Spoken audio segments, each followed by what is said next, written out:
All right, let's kick it off, I guess. Welcome back, everyone. Thank you for tuning in into the last Mars lecture of the semester. Today we have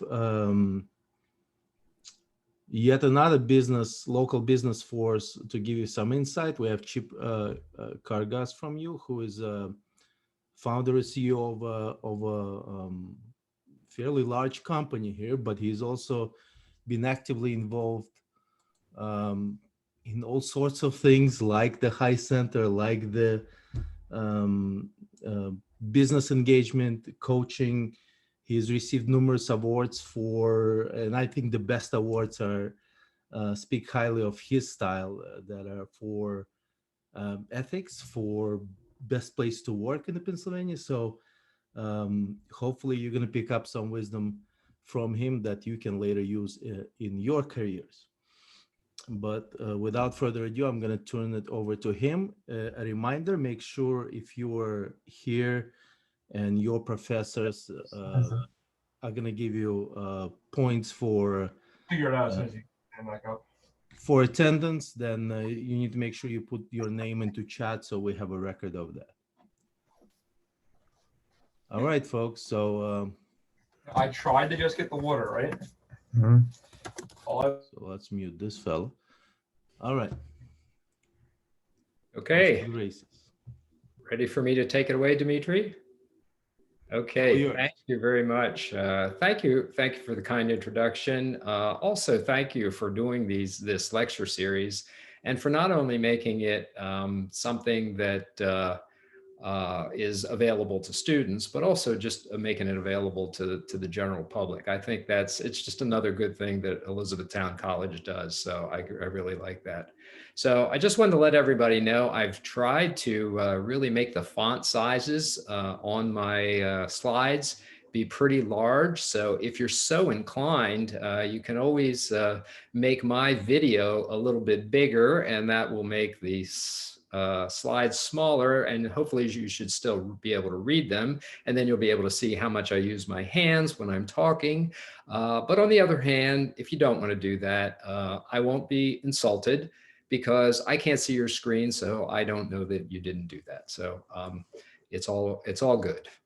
I have a pretty long history with Elizabethtown College, actually. Give you a little background here. I mean, I grew up in Lancaster County, in Lancaster itself. So I always knew of Elizabethtown College. And then when I was in college, I had a summer job at a printing company in Lancaster, and I worked out in the bindery. And so the people that worked out in the plant were a little bit separated from the folks who worked in the office, but there was this cute girl that worked in the office, also a college student, happened to be going to Elizabethtown College at the time, and she would come out in the plant every day to collect the time cards. So that was the start of something. One day, I mean, I was a really shy person back then, but I made some kind of excuse as to why I needed to go in the office. And I started talking with her. And after that, well, we had our first date on August 3rd, 1966.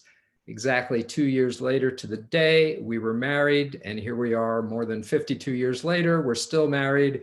And we have 4 adult children and 8 grandchildren. So I think the moral of the story is good things can happen when you get to know somebody from Elizabethtown College.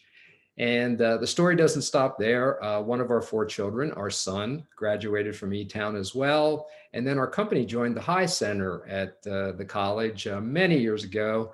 And we've really benefited from the programs there, from different presentations, as well as there have been a number of us that have been in peer groups there, which I think are really important. So I've always had good feelings about Elizabethtown, and I just love to have the opportunity to share some thoughts with students and with the community on some of the things that I believe about business in general, and also some of the things that we've done at Cargas. So today we're going to focus on business as a force for good. And I think we all know that there are a lot of people in this world that don't think too highly of business. There are a fair number of people who think of business as a place where there's a small number of greedy owners who are really just looking out for themselves. And unfortunately, there are some business owners and leaders who help to perpetuate that line of thinking. But at the same time, there are also a lot of good companies, and have been for a long time, that really think of the company as a much more broad thing than just making money for owners. So I thought what we could do is let's talk a little bit about what's going on at the national level on this business as a force for good theme, and what is going on at different local levels, including Lancaster County. And then let's drill down on one specific company. It happens to be the company I'm most familiar with, which is the company I founded in the corner of a bedroom 32 years ago, and that is Cargas Systems. And so we'll see what Cargas has been doing these past 32 years to try to be a force for good. So let's first of all, whoops, I've got to be able to advance my slide here. There we go. First of all, let's talk about the national level. And you may have heard of this organization called the Business Roundtable. This is an organization of basically Fortune 500 companies, very large companies in the United States. And for several decades leading up to last year, they basically had a statement that the purpose of a corporation was to maximize shareholder value. That was their thinking. And whatever trickle down happened beyond that, their theory was if you just worry about the shareholders first and foremost, everything else will work out. Okay. Now, little over a year ago, in August of last year, they changed this statement. They changed it from the statement that shareholders are first and foremost more important than everybody else to really the purpose of a corporation is to benefit, as they call it, all the stakeholders: customers, employees, suppliers, communities, and shareholders. So to hear them tell the story, they reinvented or redefined the purpose of a corporation. That might be a little bit of an overstatement because there have been a lot of corporations, large and small and medium, who've been doing some good things and thought about more than their shareholders. But the trend is really good. And I know some people think of this as more window dressing than anything. But if you go out to the Business Roundtable website, they have some concrete things that have been done since they came out with this statement a little over a year ago, that of how employers are thinking more about developing their employees, trying to get the business in such a situation where employees can make more money, how they reach out to their communities, how they focus on diversity, and so forth. So it's I think regardless of whether you're skeptical or not, I think it's a significant movement in the right direction. Then bringing it down to one example of a local level, there's an organization in Lancaster, and I'm on the steering committee, full disclosure here. It's called In Good Company. And In Good Company is, it's described as Lancaster's Good Business Partnership. And we've been a little less bold. We're not saying we've reinvented or redefined or anything like that, but we are saying we are on a journey together, and we're trying to shift the culture of business away from this, owners or shareholders take priority, to shift it to more of one where it values all the constituents, everybody impacted. And so very similar kind of thinking, a little more local twist to it. And so far we've gotten about 140 companies in Lancaster to sign on to this. And there's a great representation of large, medium, and small companies. Our company, of course, is signed on, as well as the largest company in Lancaster, several of the very largest, and all sizes from smallest to largest. So if you want to learn more about that one, you can go to goodcompanylancaster.com. And we just got started right before COVID hit. So we had a big kickoff event with about 300 business leaders at it. And We've had a couple of things going on. COVID has kind of slowed us down, but our goal over time is to have more programs and more opportunities for people to learn about this. And then we'll take it down to the local level of one company and use Cargas as the example. And we'll kind of take Cargas from the founding concept to where we are today and talk a little bit about how that fits into this good business movement and what we've been trying to do for 32 years plus now. So when people ask me, what is Cargas? Here's my simple answer. We're an employee-owned software company with 151 employees. And when I think about that, I sort of think about it in three pieces. There's the employee-owned software company with 151 employees. So let's take those in reverse order. We'll start with the 151 employees.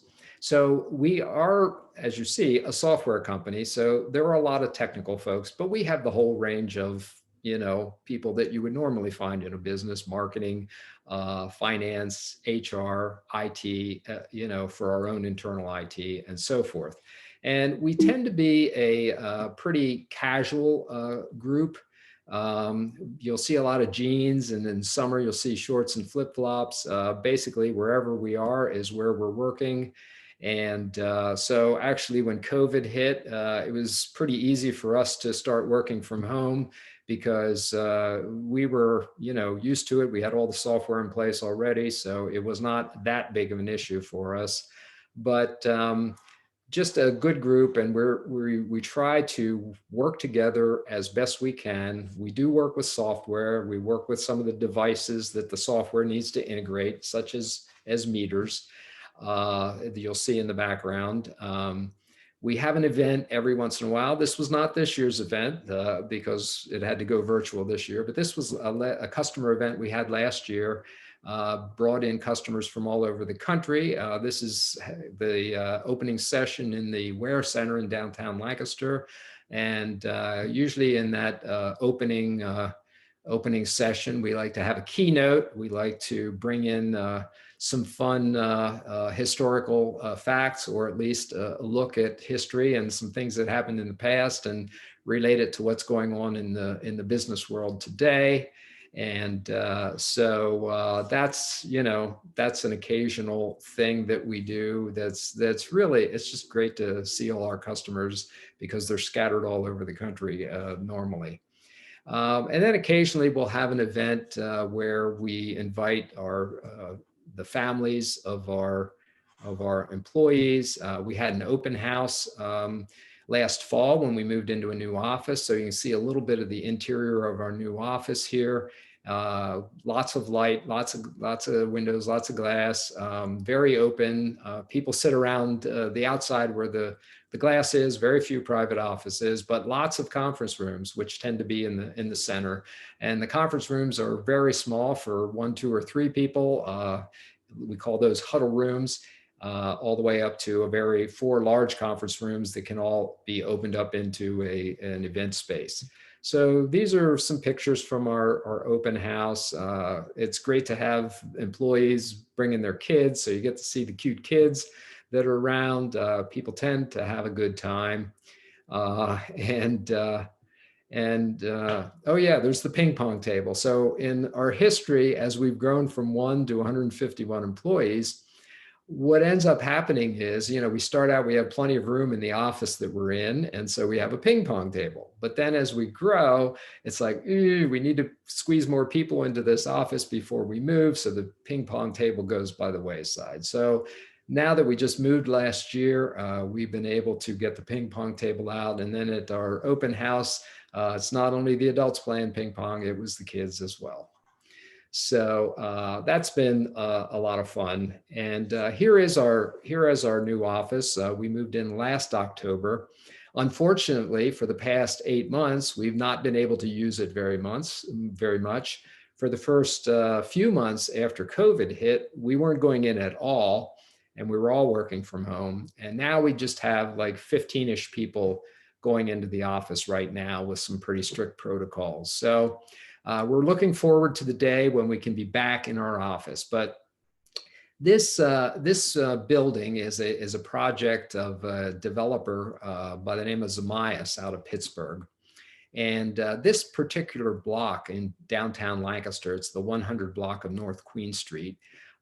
It has resisted redevelopment for a decade.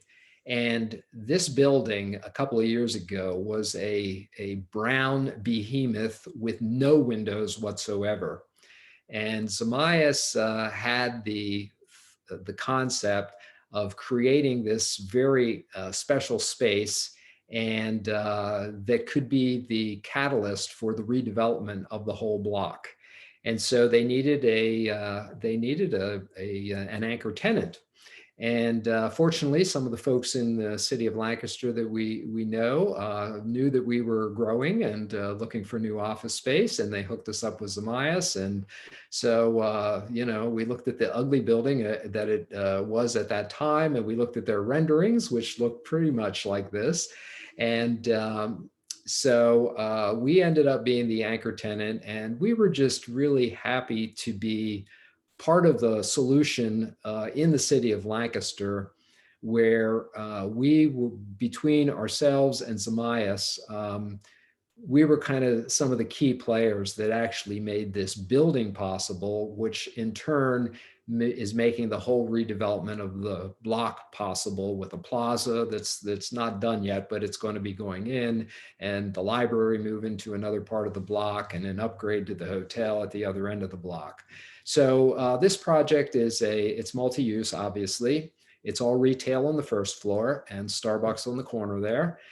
Second and third floors are offices, and we have the majority of nearly all of the third floor.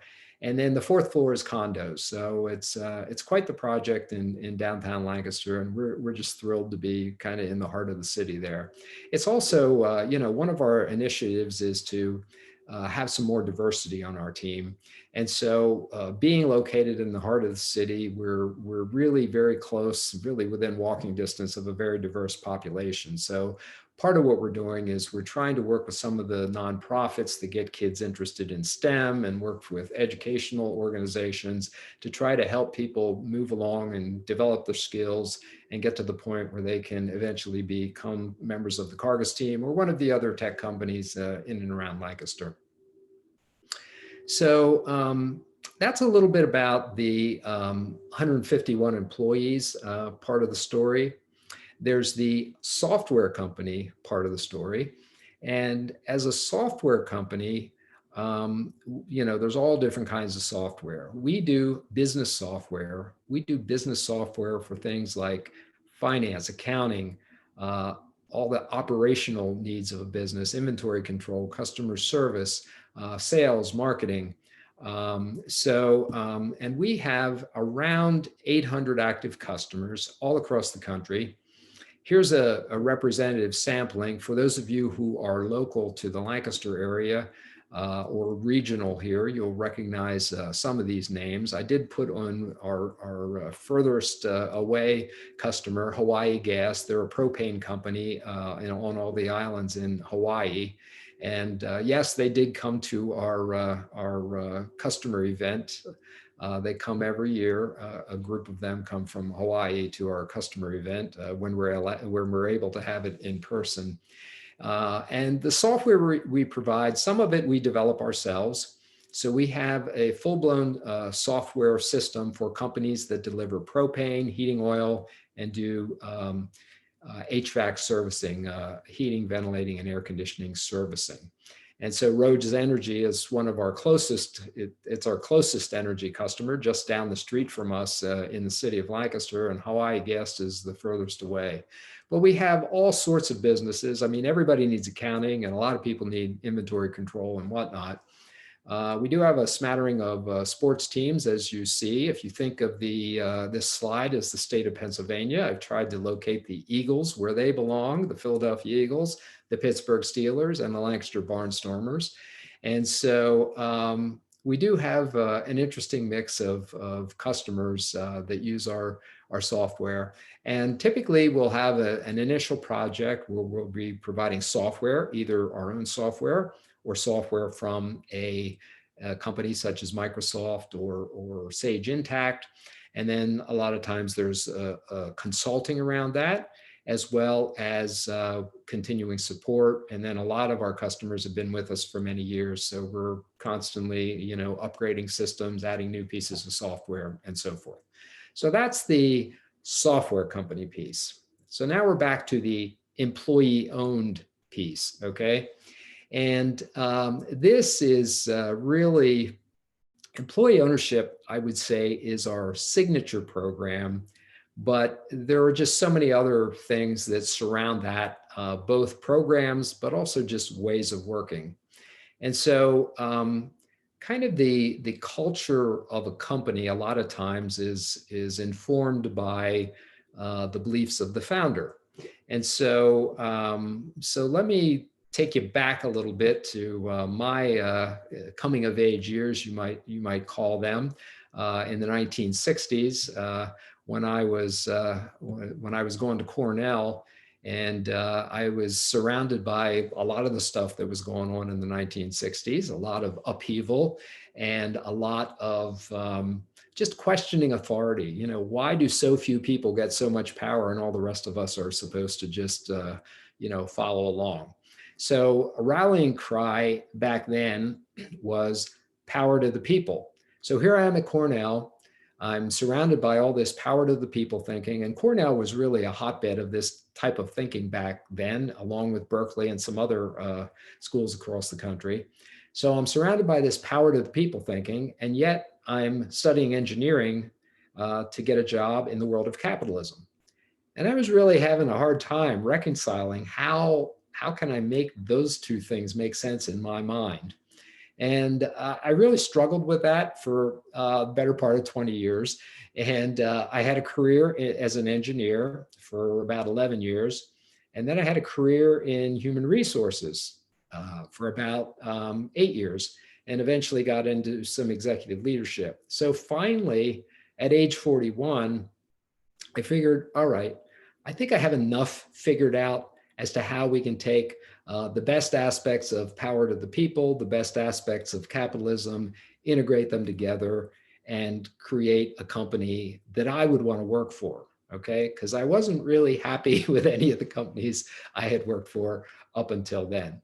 So really the way we've been thinking about this from the beginning is, and we've been articulating it this way for decades, literally decades. And that is, our purpose is shared success. And when we think of shared success, we think of our employees, customers, owners, partners, and community. So, sounds a whole lot like what the Business Roundtable reinvented a year ago, doesn't it? And so the theory is, if we get talented employees who want to work with each other and collaborate, we love getting people from diverse backgrounds, diverse experiences, as long as they can collaborate. And if we all work together, we can do great work for customers. And we provide so much value to customers that they're willing to pay us not only what it takes to cover our basic expenses, but hopefully a little bit extra. And then we can share that extra broadly and generously with all our constituents. And so we all get to be owners. We all get to be direct owners. Every one of us gets to buy stock. If you are offered a job at Cargas, you're pre-approved to be an owner of our company. You have to plunk down your own money to buy the stock, but around 2/3 of our employees have bought stock. So, and the ones who have not yet bought stock are typically the newer employees who are just getting going. And as we grow, our partners benefit from the enhanced relationships with them, and then we can share with our community. And right now we have a model where we take 5% of profits and we spread that around to the community. Our number one focus is what we call STEM diversity. We're really looking to promote among young people and diverse young people. We're primarily thinking people of color and women to get into STEM careers. Just show that STEM careers, whether they're at Cargas or elsewhere, are great careers, and just sort of help in that process from elementary school up through college on getting kids interested, learn what they need to do to have a great career. So that's our shared success model. And so it's one thing to have one guy who has a history of being an engineer and in human resources in the corner of a bedroom where I started the company and thinking about this as a theory. And it's a whole other thing to create a company around this. And that's where all the other employees come in. And that's where over time we built up ways of doing things and programs and whatnot to make things happen. So kind of at a fundamental level, you might call this the 3C approach, okay? Communication, collaboration, and compensation. So first of all, it's been my experience, the companies that I worked in before Cargas, that in most companies, you really don't know what's going on unless you're one of the few top people. A lot of companies, the top folks, the owners, the partners, whatever they're called, they, if things are really bad, they don't want you to know because you might jump ship and go work someplace else. If things are really good, they don't really want you to know that either because they don't want you to know how much money they're making. So our whole model is built around everybody getting to be an owner. And therefore, we just feel everybody should be able to understand all the fundamentals of the business. So we share with all employees sales, gross profit, expenses, net profit, plans, challenges, problems, losses. I mean, it's all open, and we want everybody to be engaged, because if we expect people to collaborate and work and do a great job for customers and work with each other, people need to know what's going on, which leads us into collaboration. So knowing what's going on really helps people to, help our company be more successful, to see where we can improve here and where we can improve there. And yes, it was easy to collaborate when we were 5 people in a one-room office. And even when we moved out of the one-room office to a bigger space and we were spread out more, we kind of had to reinvent collaboration. And then as we got bigger yet and our customers got further and further away and we had more people traveling, we needed to reinvent collaboration again. So thankfully, there are a lot of good tools available, software tools, but it's not just the software tools, it's just the people working together. So we do some techniques. Some of these are very simple that any company can do. We,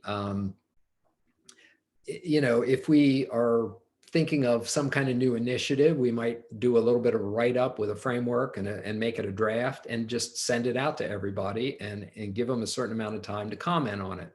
And then we'll dial in the draft and we'll, work forward. Usually our strategic planning, yes, there are a bunch of folks who get together at the high level to kind of frame some things up, but there's a lot of testing it out. Each of the business units might test it out within their groups. We might have an overall thing that we roll out to people. Here's what we're thinking, give us your feedback. So a whole lot of communication, because here again, we're looking to create shared success for all these constituents. And the more people know, the more they collaborate, the better off we all are. And then there's compensation.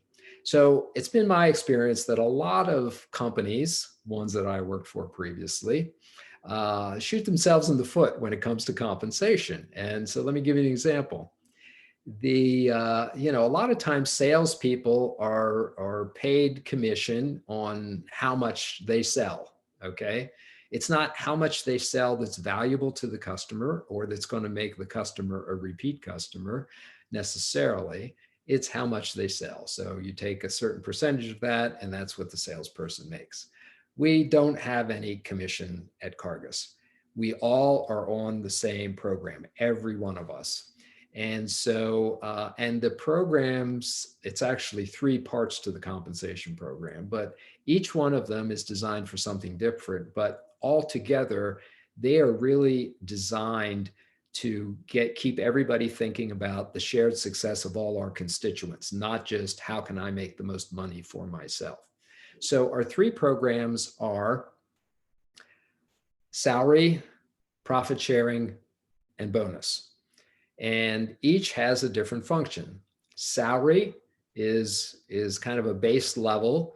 It's meant to be competitive, not high, not low. So we're not looking to stand out from the crowd in either direction on salary. We are looking to stand out on profit sharing and bonus. And so profit sharing is the very broad-based, very egalitarian, it's the power to the people piece of compensation. And it's all math. And in a moment, I'll explain a little bit more about it.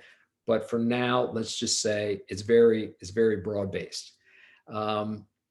The bonus plan, it's a little more like a traditional bonus plan. You might call that the capitalist piece of the compensation.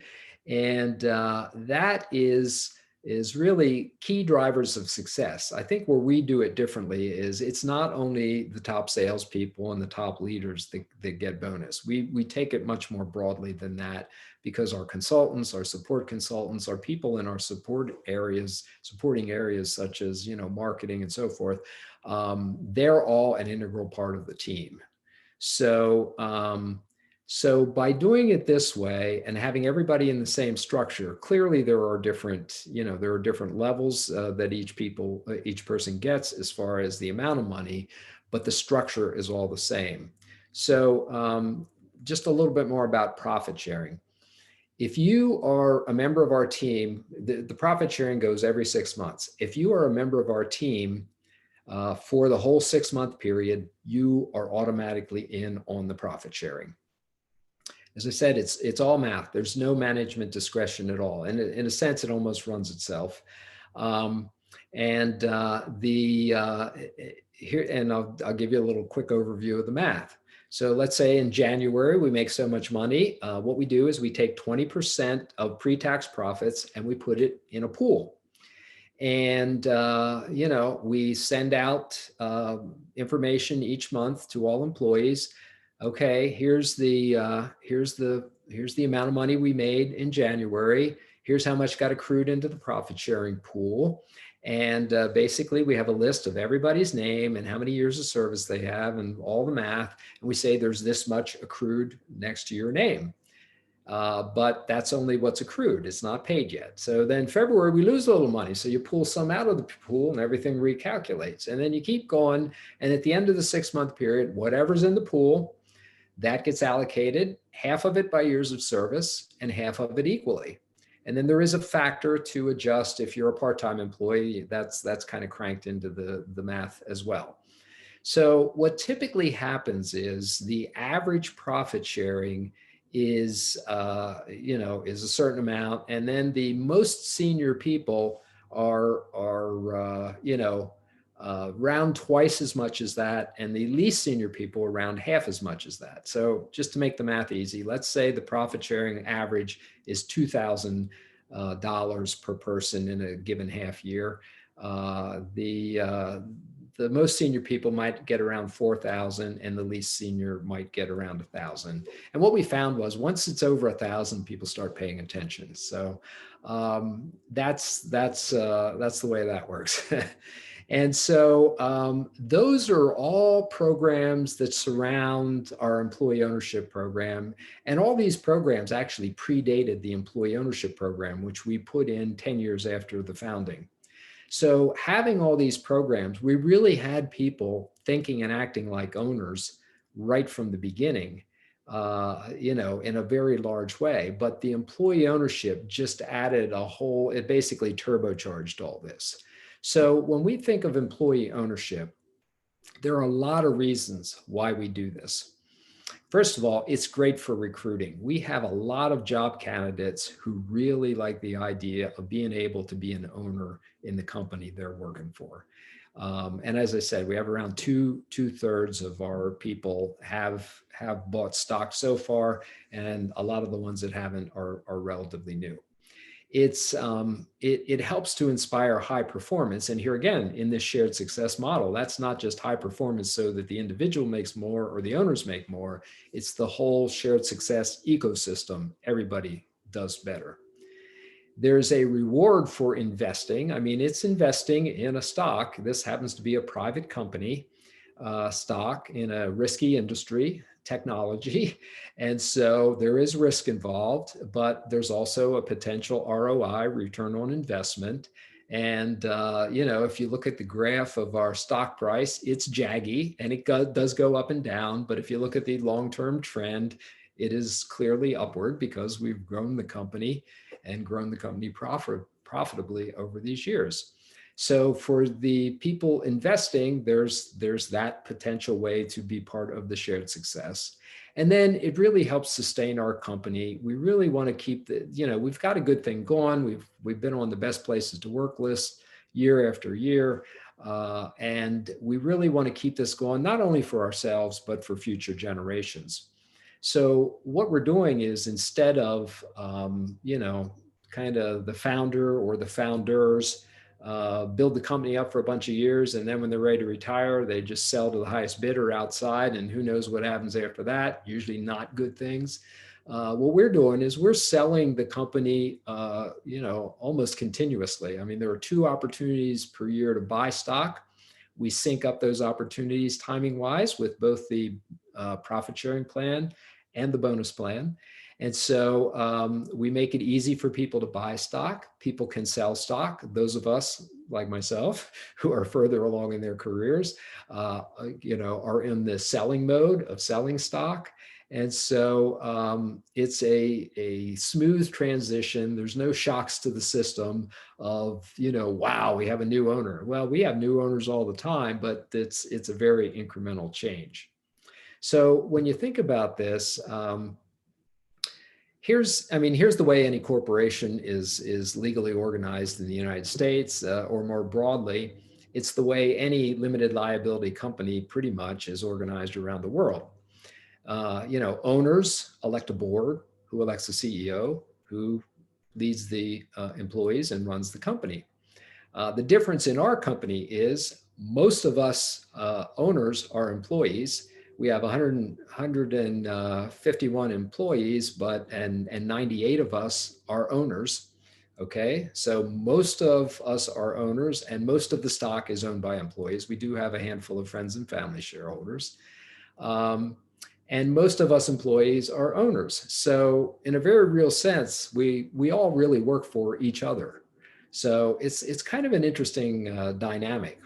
And so, you can have a one owner company, and we were for 10 years, and it worked for us up until that point in time. And, but it's not for us anymore. And obviously the idea is, you invest in a company and you want to grow it and grow the value in it over time. There's a lot of companies out there that they may be family-owned businesses, or they may be partners, and there's a small number of people that are owners. And then you have more people really infused in employee ownership, because you got, in this example, 3 instead of 1. And hopefully you can grow a bigger pie because you have more people really engaged. But at Cargas, here's the way we look at it. It's like, let everybody be an owner. Why not have around 100 people thinking and acting like an owner and being owners, and the rest are pretty much on that same path anyway. And so it works for all of us. We all play by the same rules. We all are subject to the very same shareholders agreement. So while I was the founder and I used to be 100% owner, and I'm now 26% owner, all the rules just apply to everybody else as they do to me. So everybody else can buy stock, everybody else can sell stock. I am still the largest shareholder, but no longer the majority owner. So I'm not really in control anymore. And a couple more years go by, I will not even be the largest shareholder. I will be smaller than some of the others. So, and if you think about how this happens, if you think of this as a pie, also, I'm going to mix pies and clocks here. So think of this pie as a clock, where 12 o'clock obviously is at the top. And so if we start working our way around counterclockwise, what we see is that we have a lot of relatively new employees who maybe bought a little bit of stock. And then as you get further around, back around to 9 o'clock, it's like, oh, these are people that have been here for a little while. They've been investing a little bit regularly in a lot of cases. And then you get further around, more down toward the 6 o'clock. And it's like, okay, these people have been here longer, have been investing longer. And then as you get from 6 to 5 to 4 to 3 o'clock, you've got folks that have been here 15 to 25 years and have been investing regularly.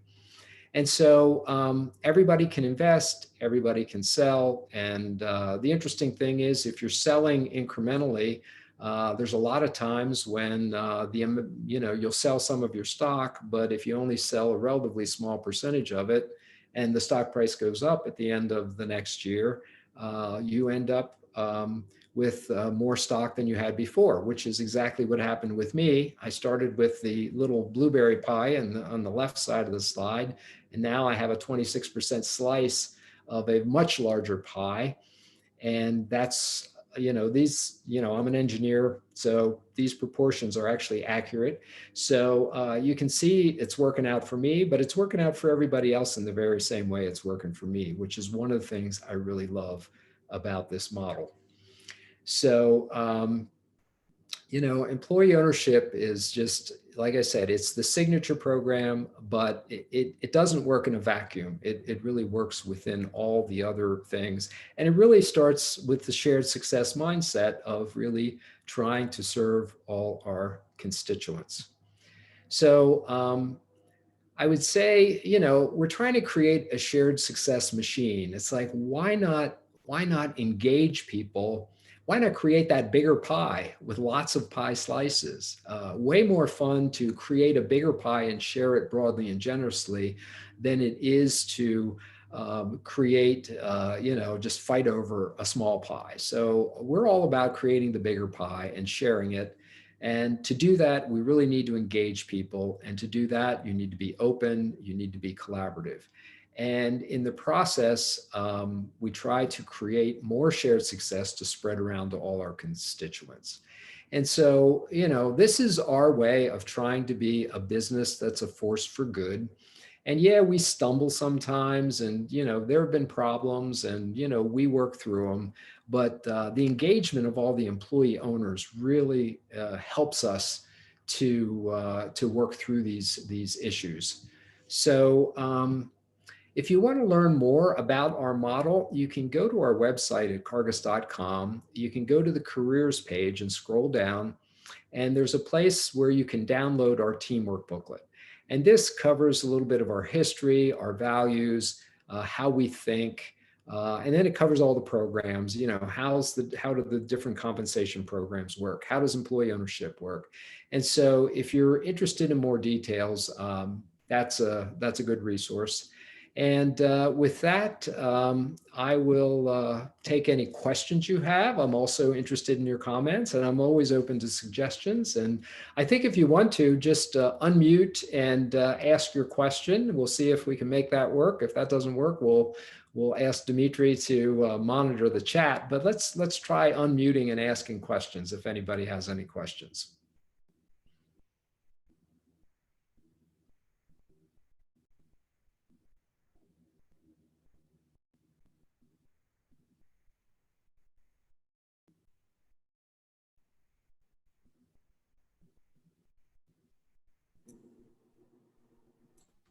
So a few things. You have a couple of questions in the chat, Chip, but before we get to it, I wanted to, in terms of takeaways for our students, so I think it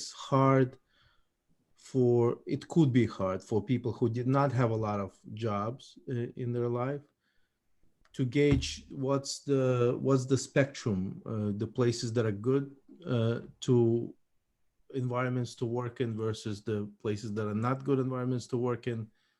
How much it matters, how much should they go, how should they go about choosing jobs, choosing careers, transitioning, what is the What are these points at which you say, I'm going to go look for something better? Or what is the point at which you say, this is really company, I'm buying into this, whether, literally or figuratively? So one of the interesting things we find is, there's a good number of people that join our team after they've worked someplace else for a few years.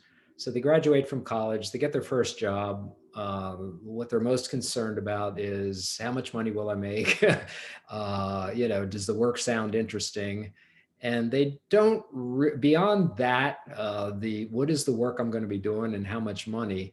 They may not think real hard about what's the culture at this organization. Is this a secretive culture, or is it a very collaborative culture?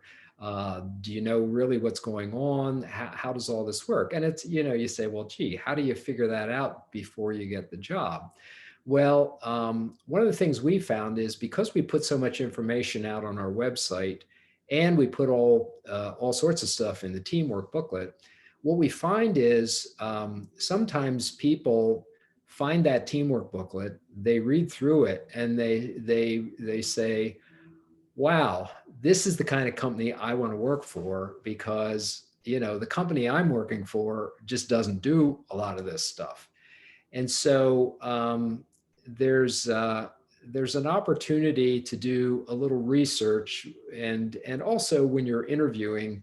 To me, the interview process has got to be a two-way street.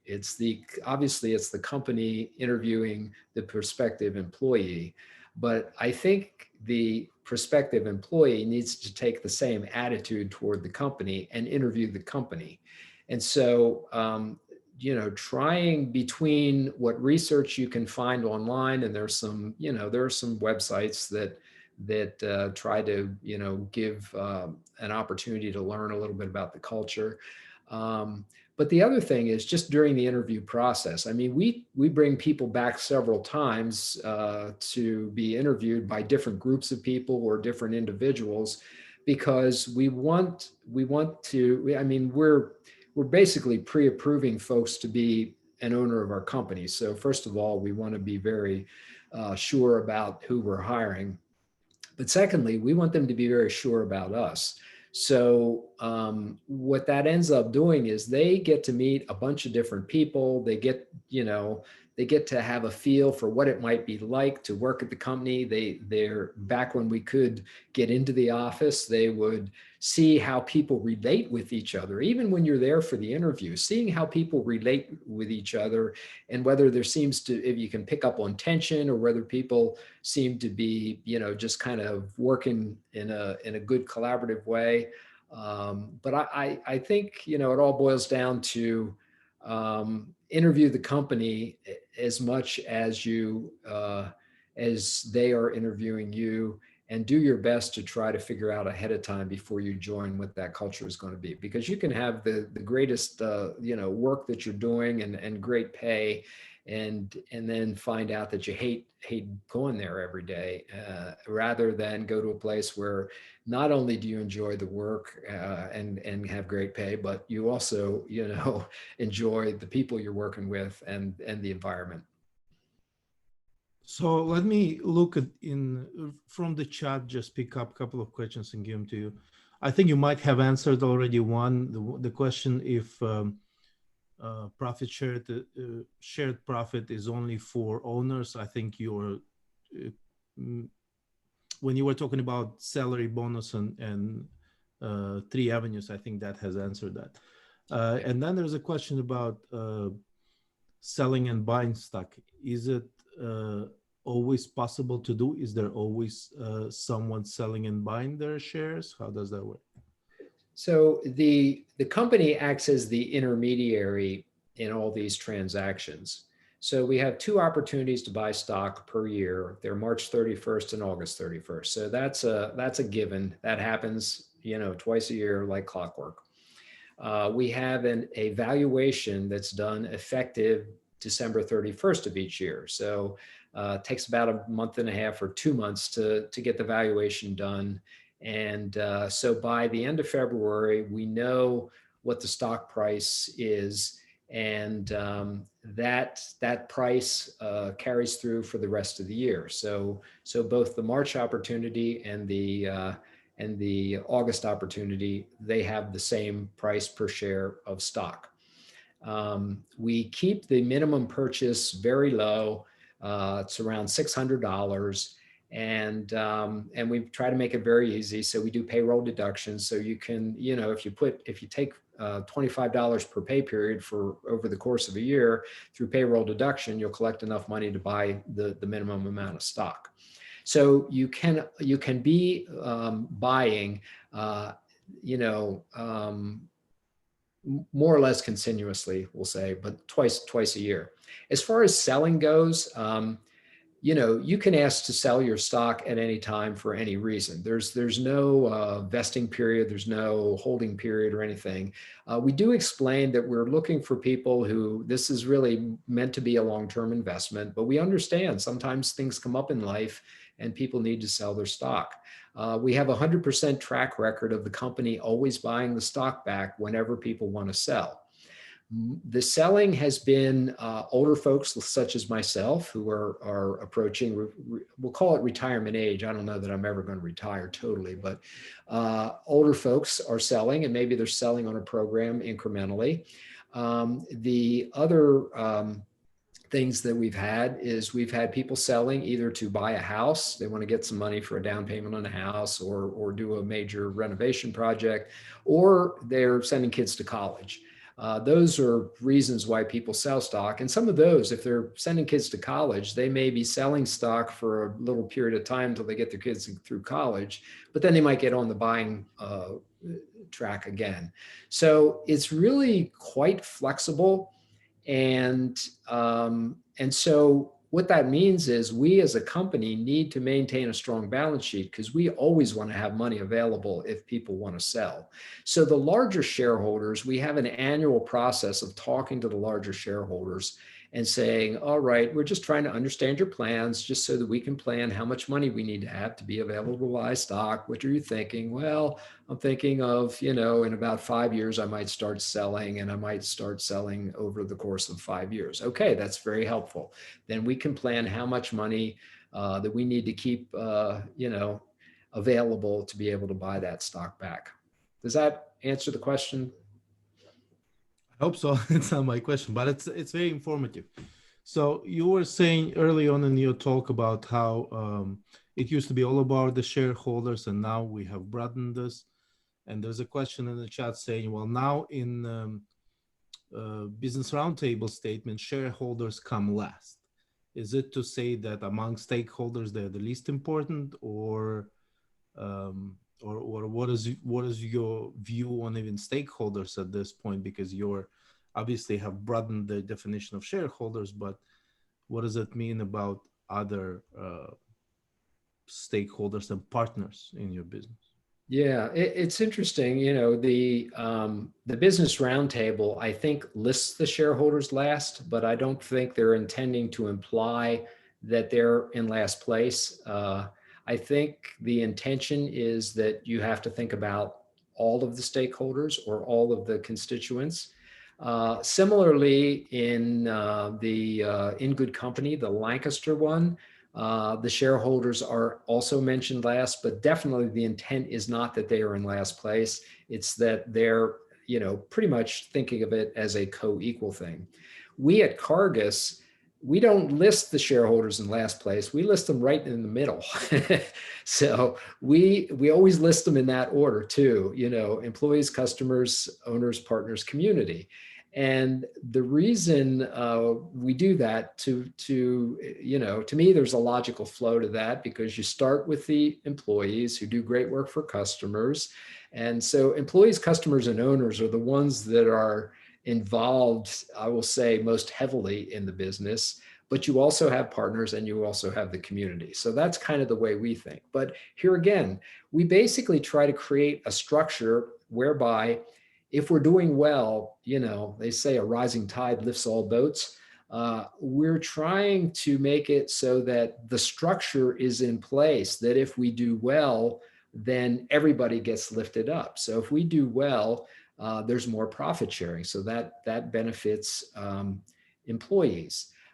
If we do well, the stock price tends to go up. That benefits us owners. If we do well, it's because we're providing great value to customers, so the customers are benefiting. If we do well, 5% of a higher level of profits means more money going to the community and also more time to volunteer for community organizations. If we do well and are growing, we have, more need for partners, and they can have more business because we have more need for them. So it's not that, we're saying, I'll just put it this way. We try to structure it so that a lot of this stuff happens automatically, because the profit sharing is all math. The 5% of the community is all math.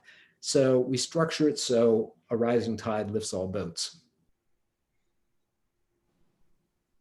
Hi, Mr. Cargas. I'm Jeremy Eberly. I'm a senior finance and economics major. And I have two questions for you. The first one is, since you've had experience founding a company, do you have any tips or advice for finding the people that can make your business idea a success? And then I'll give you my second question later after this. Okay. Yeah. So when we got started, some companies start with, a fair amount of money one way or another, whether the founder has that money or they get investors or whatever. And so, you can pay competitive pay or really good pay right from the start. That's one situation. We were not in that situation at the start of Cargas. So basically, employees were buying into a dream because we had less than competitive salary and we had no profit sharing. We had no bonus, but people were buying into a dream of the kind of company that together we wanted to create. So I think finding the right people has a lot more to do with painting the picture of what this company can become. And a lot of entrepreneurs paint the picture around, how are we going to change the world? Or if not the whole world, how are we going to change this little niche in the world? A lot of our painting of the picture of how we're going to change the world is how we're going to run the company as a shared success company. And so, fortunately, we found some really good people in those early years that bought into the vision and have stayed with us. We still have the one-room office that had 7 people in it when we moved out. 5 of them are still with us. Now we did kind of churn through a number of people in the early going because we didn't have much. We weren't as good at finding the right people at the beginning. And so sometimes people did not work out, and we did not have the money to, have people that were sort of on the bubble still continuing. So we had to be a little bit brutal in the early going with people that didn't really quite fit. So we really ended up with some great folks. But I say paint the vision of what the company is all about is the key. Thank you. And then my second question is, because of your employee ownership model, do you ever find that it's hard to manage very tough decisions where like businesses have to lay off employees and it's to the direct harm to employees, but for the good of the business? And I was wondering, how do you manage those tough decisions when the employees are the owners? Yeah. So we do make it clear that it's still a hierarchical structure. Okay. We have a CEO, we have vice presidents, we have managers and so forth. At the end of the day, these various levels are charged with making decisions in their respective areas. At the same time, we are uncommonly open about some of these, but not all of the decisions that need to be made. So our hardest time ever as a company was after 9/11 in 2001. And what happened was, we were not nearly as well developed as a company back then. Most of our income was new projects. We didn't have a lot of existing customer work. And so what happened was we did not sell a new project for 6 months after 9/11, which absolutely devastated us. And so we had to do something. And there was one time that I stood in front of all of our employees and said, we're in a really tough spot. We're going to have to either lay off 10% of our people, or we're all going to have to take a 10% pay cut. This was, I think, on a Monday. And I said, we will take input here at this employee meeting, if you're comfortable speaking. We'll take input until a certain time, like noon tomorrow.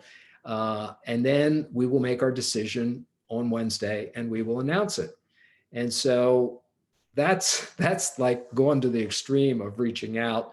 And interestingly, the majority of people said, let's all take a 10% pay cut. And we did.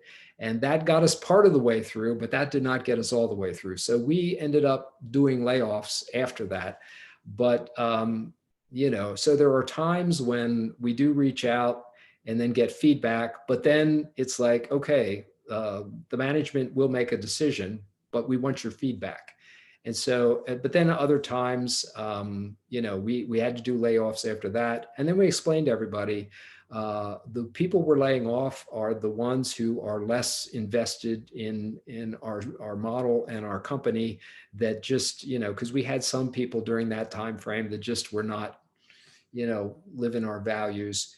And so in some cases, we laid off too many people in one area and not enough in another, but we all kind of reworked things, and people kind of shifted jobs and whatnot in temporarily to get through it. So it can be really challenging, but the 10% pay cut went down a whole lot better when people gave us feedback, and the majority of them chose that over 10% being laid off. So there's actually upsides as well to being a lot of, more open about these things. Thank you. I appreciate it. I think we're out of time. So there are a few thank you messages in chat. I think we're glad you came out to give us this talk. There is a lot of positive responses. I want to thank you on behalf of students and myself. We hope to see you back maybe in person one day. Yes. And again, so there are all these thank you messages pouring in. We're gonna close this lecture. That's the longest it has gone, so it's it turned out to be quite engaging and interesting. Thank you for your lecture and your insight. Thank you for inviting me, and yes, I'd be happy to come back again. So thank you, Dimitri, and everybody else. Thank you. All right, folks, have a wonderful day, everyone.